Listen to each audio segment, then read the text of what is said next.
Hey everyone, welcome back to Corporate Decoder, where we crack open the secrets hiding in plain sight, and today we're diving into something that might sound a bit dry, but could actually be a treasure trove of information. We're talking about a current report from SUI Group Holdings Limited. Now, what is this Form 8K, you ask? Think of it like a company's urgent update to the world, especially for investors.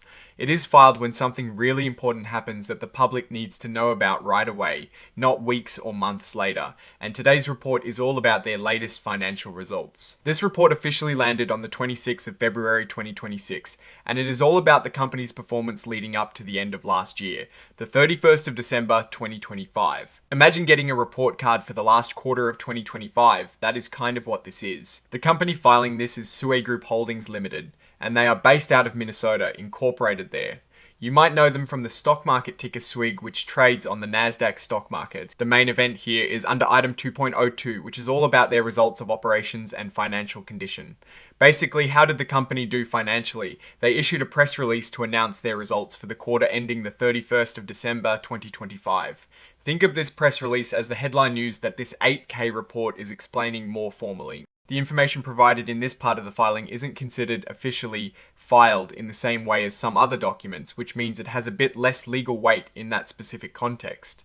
But for us, as observers trying to understand the company, it is still the core information. The company says they use a bunch of ways to tell everyone important stuff. This includes filings with the Securities and Exchange Commission, or SEC, news releases, public calls, and their investor relations website.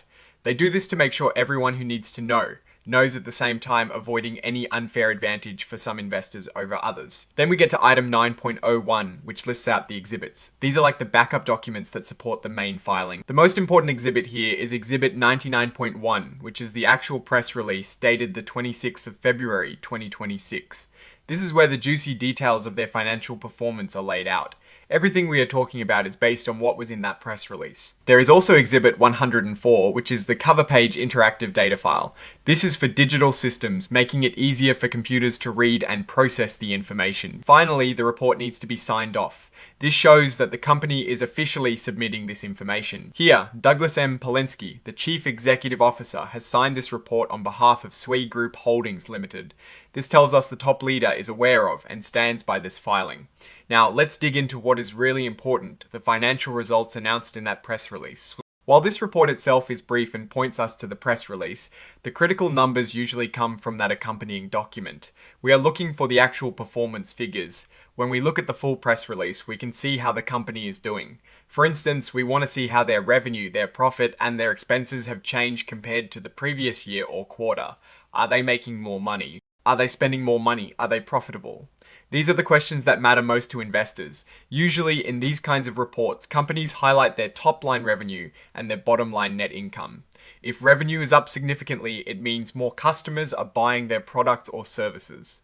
If net income is up, it means they are keeping more of that revenue as profit after all their costs are paid. We also want to look at trends. Is this a one-off good quarter, or is it part of a pattern of growth? If we see a steady increase in revenue and profit over several quarters, that is a strong sign of a healthy business conversely. If revenue is stagnant or falling and profits are shrinking, that could signal trouble. We need to pay close attention to the actual numbers to see if the company is growing, shrinking, or staying about the same. Looking at a company like SUI Group Holdings Limited, we need to consider what kind of business they are in. Are they in a growing industry or one that is facing challenges? This context is crucial. For example, if they are in the technology sector, we might expect higher growth rates than, say, a utility company. We also need to see if their financial results align with their stated strategies. If they say they are investing heavily in new products, we would expect to see higher research and development expenses, and perhaps a temporary dip in profits as they build for the future. Now, my take on SUI Group Holdings Limited based on this type of filing. These 8K reports, especially when they contain earnings announcements, are crucial for understanding a company's immediate health. The key is always in the details of the press release. If revenue is soaring and profits are climbing, it suggests the company is executing well and its products or services are in demand. A strong balance sheet, meaning they have more assets than liabilities and manageable debt, is another positive sign. However, we always have to be on the lookout for potential risks. Are their revenues heavily dependent on a single product or customer? Are they facing intense competition? Is their debt load too high, making them vulnerable to interest rate changes or economic downturns? For SUI Group Holdings Limited, The strength of their competitive position and their ability to adapt to market changes will be key indicators of their future success. The real story is usually in the detailed numbers provided in the press release, which this 8K report directs us to. We need to see actual revenue growth, profit margins, and cash flow to make a solid judgment. That is our quick decode of this SUI Group Holdings Limited filing. What do you think about their latest announcement? Let us know your thoughts in the comments below. If you found this breakdown helpful, please hit that like button and subscribe for more deep dives into corporate filings. And don't forget to join our Discord community linked in the description for more insights and discussions. Thanks for watching, and we'll see you in the next one.